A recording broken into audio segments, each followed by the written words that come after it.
Dear President Vladimir Putin, I'm so sorry that I was not your mother. If I was your mother, you would have been so loved, held in the arms of joyous life.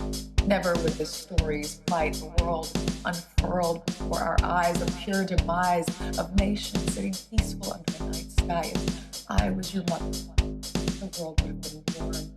So much laughter and joy, and nothing would harm. I can't imagine the stain, the soul-stealing pain that the little boy you must have seen and believed, and the formulation of thought quickly taught that you lived in a cruel, unjust world. Is this why you now decide